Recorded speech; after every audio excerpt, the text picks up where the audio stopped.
Hi, and welcome to the September edition of For Pet's Sake. I'm Laura Montenegro with the Animal Rescue League of New Hampshire, and we're really happy you're joining us for our brand new season. We hope you like the show today. We have a lot of great things coming up. We're going to teach you a little bit about what it means to have separation anxiety in pets. We're also going to discuss a little bit about abandonment and what that means for an animal. We'll also talk a little bit about our upcoming events, our pet fair, which is coming up on September 21st. And as always, we'll show you some of our very cute adoptable animals. So stay tuned and thanks for joining us.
A topic we see this time of year because it's a big transition time, kids are going back to school, is separation anxiety. We know that people can get it, but you might not have known that your pets can get it too, and it can actually be something that can be manageable. So Danielle is here to talk a little bit more about that and what you can do to make the transition a little bit easier on your pets. Sure. So there's a lot of different types of anxiety and different levels. It could be something from my dog whines when I leave, to I start barking, to maybe I destroy the house. True separation anxiety is all those things and then some. Dogs who are suffering from a high level of anxiety are actually trying to escape where you left them. So these are the types of dogs that are trying to go through your window, who you're finding like claw marks in your door. They may urinate, they may defecate, they may destroy the home. So those are all things of true separation anxiety. And if you are seeing that, I would definitely recommend calling a behaviorist and your veterinarian right away. A vet and a behaviorist could work together on kind of a multifaceted approach to work with your dog. Most people, what they're going to see are kind of lower levels of anxiety. So again, maybe you've been home all summer long, you're going back, and now I'm getting really whiny because you're going to be gone for 8 hours during the day. If it's a dog, what I recommend is make sure you give them plenty of exercise before you leave. Dogs who are tired tend to behave much, much better. Whereas if they haven't had any exercise and you leave right away, they've got all that initial energy still cooped up and it has to find an outlet inside of your home. Crate training can certainly help. It gives your dog a safe space they can be in, or even kind of puppy proofing a room for them. And that way they can kind of go wild and crazy in there with whatever toys you leave them. They can shred those toys while you're gone. Food toys are really helpful. So if you use something like a Kong, stuff it with wet food, peanut butter, you can freeze it, and then it's kind of a popsicle treat and can take longer. But anything to keep them occupied. Most dogs are going to act up in the first 20 minutes after you leave. So that first initial thing, especially if you do like a frozen popsicle Kong, that gives them something to focus on for a while, and then they can kind of settle in. when you come home, and if you have found that your dog has been destructive or caused some trouble, unfortunately at that point it's too late to say anything to your dog. He did that 8 hours ago. A lot of us make that mistake, I think. Yep. You want to punish when you see what has happened and the dog has moved on to something else, so it really does know. Yep, and a lot of us think our dogs look guilty and they're really just feeding off our energy. So when I come home and I'm looking around like, all right, what did you do today? They can feel that I'm doing that. So they're like, I don't know what I did today, but I'm prepared for whatever you said I did today. So really management is key of setting them up to succeed, making sure that they're safe while you're gone, have a safe place, and they've got plenty to do. In our house, I know one of our dogs will never touch the trash unless we're gone for an extended period of time. So that's something that we have to remember, and we have to put the trash up. We put it up on the counter as we leave. So that's just a way that we manage it for one of our dogs at home. Yep. Yeah, and every dog's different, so you really kind of have to look around your household, and they're going to have a hard time with the scheduling changes. It takes them just a little time to get back into the swing of things. So we've talked about dogs. Can you have separation anxiety in cats? Yep. Cats can also experience anxiety. It's not as commonly noticed. So I don't know for a fact of whether it doesn't as commonly happen, but I would say we don't see it as much. Cats, a lot of times what you'll see is over grooming. So they literally start to lick themselves bald, and some will even cause wounds. Maybe they get a little more skittish. You get home and they're kind of like racing circles and got the wild eyes on. So they kind of express it in different ways. Cats, it's the same thing, trying to get them on a schedule, make sure they've got toys or treats when you're gone. There's lots of interactive toys. They've got all sorts of new things that you can hang from the ceiling and off doorways that chirp when you touch them and kind of give them an outlet for their energy. Same thing, play with them before you leave. Get a feather wand toy, get a laser pointer, wear them out a little bit. But it's really important just to try to keep things calm. But if you start noticing your cat's changing behaviors, they're not coming to you as often, maybe their litter box habits change, it could be anxiety that's going on. Great points. And who is this dog that we have with us today? So this is Bosley. She is not a dog that has anxiety, but she is a dog that you'll notice does like to be right next to you. And that's one of the things sometimes you notice with dogs who have separation anxiety. When you are home, they call them Velcro dogs. They're always right by your side. And she's just kind of a good indicator of that. She really prefers to be with her people. She actually does fine when left alone, but if there are people around, she wants to be right next to you. She's a 9-year-old girl, so she is a senior. She's very, very sweet. Like I said, she loves to be right with you. She's happy to jump up and give you a hug when you get home. But she's one of those dogs that she always wants to be with her people, and that's where she's happiest. For information on Bosley or any of our adoptable animals, please go to our website, www.rescueleague.org.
Hi, my name's Paula Dagan. I'm a volunteer at the Animal Rescue League, and this is my friend Mel Beck. He's a 3-month-old kitten that is up for adoption.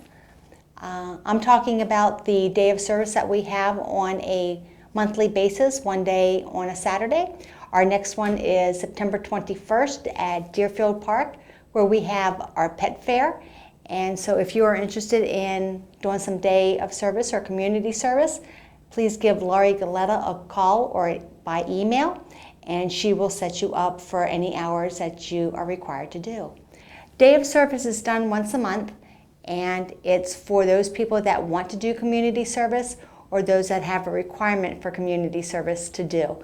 And we usually hold it from 11 to 2 here at the shelter, and we do all kinds of cleaning that might be deep cleaning, such as scrubbing the floors, doing some outside work, getting rid of some timber from the woods from our trails that we walk our dogs, doing windows, laundry, so normal things that aren't done on a daily basis. So if you're interested, please email Laurie Galetta and she will send you the paperwork. One of our requirements is you have to be minimum age of 14 years old. 14 and 15-year-olds must have a parent or guardian with them during the day of service where they're actually doing the work as well. If you are 16 and 17, you would need a parent's signature on the forms that are sent to you. And if you're 18 or older, you can come on your own. So that's all I have for day of service. Have a great day.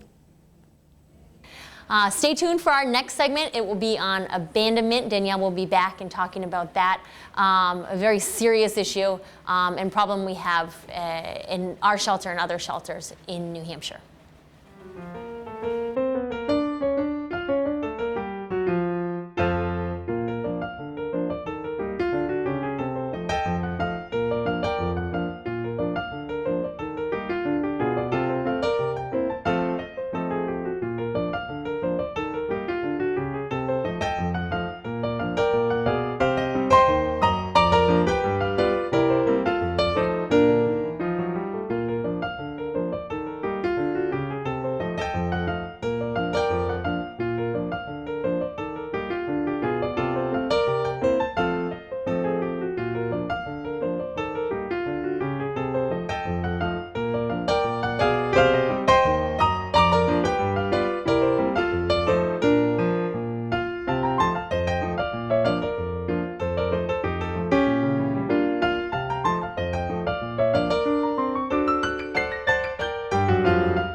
Hi, my name is Danielle and I'm here to talk to you today about abandonment.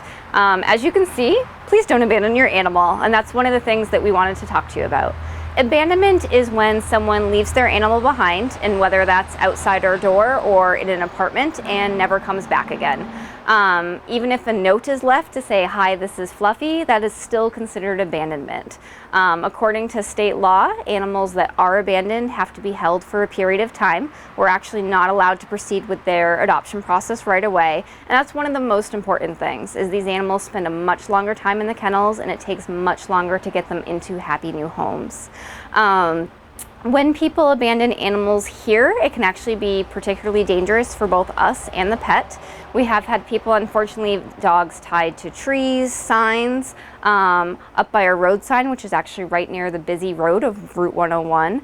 These things are all very dangerous. We are not a 24-hour facility, so if an animal is left overnight, maybe for 8 hours, by the time we come in, there's no guarantee that animal is still going to be here. Sometimes they chew through their leash and they run off and something could happen to them. We've had cats escape carriers and we can see a note's tied, so we know a cat was potentially left, but the cat's missing, so now we don't know where it is on the property. Or even a predator could get to some of those smaller animals. For example, if a bunny was left at our doors. So for us, it's really important if you could just take that extra time to come inside, let us know you're here. We can take that animal right from you and proceed with it right away. Abandonment is illegal, so that's something to keep in mind. If you ever need help, we do ask that you just call us. Our phone number is 472-3647, and we'll be happy to work through some options for you. So I wanted to introduce you to some animals that were abandoned. The dogs that you'll see in just a moment running around our play yard are 3 dogs that were abandoned in a crate together. They were luckily found by a local rescue group, and then eventually they were transferred here. Again, these dogs were abandoned in a crate. They weren't given to anybody specific, and we're lucky that they were found because they were kind of off the beaten path. As a reminder, any dogs that are abandoned have to go through an abandonment period. And what that means is they're stuck being at the shelter. We can't adopt them straight out, and we have to go through that period before we can start their process. For dogs, specifically puppies like these are, that's pretty important. Puppies have a pretty important socialization window, and we want to make sure that they're getting the best that they can. So we are working with them every day here, but as soon as that period's up, our hope is to get them straight into homes so that a family can start working with them. There are definitely some other options for whatever family abandoned these animals or abandoned any of the other animals that come into our care. Again, just give us a call. Whatever's going on in your household, we'd be more than happy to help. Again, what that allows us to do is to get those animals into our care faster and to make sure we can provide everything they need. It'd be really nice to know these animals' backgrounds, and we just don't know where they came from. Mom you'll see is Francesca. That's what we've named her here. She's clearly been in a home. She's got some great skills. You can see she's sitting right now for a treat. So definitely somebody worked with her. We know she came from a home, but it'd be really nice to know what her background is, her likes and dislikes. Are there things that she's afraid of? Are there things she should go home to or shouldn't go home to? This is all information that we're going to have to gather for ourselves that potentially we could have gotten from that owner. She also came with her 2 puppies. Both the puppies are fantastic when they're with mom, but very, very shy and fearful when they're away from mom. So that's one of the things we're working on is socialization. Again, it'd be great to know what their background was so we could know what things worked in that prior home to get them to come out of their shells. For other options, also sometimes you'll see not only will people just abandon animals on the side of the road, the woods, by the door, sometimes they abandon them with friends or family. We actually take phone calls almost every day from someone that will call up and say, hey, my friend left these cats at my house. I don't know what to do. I can't get a hold of them. They haven't come back. That's also abandonment. That means those animals also have to go through a waiting period. If you do need to leave your animals with a friend or family member, it's really important that you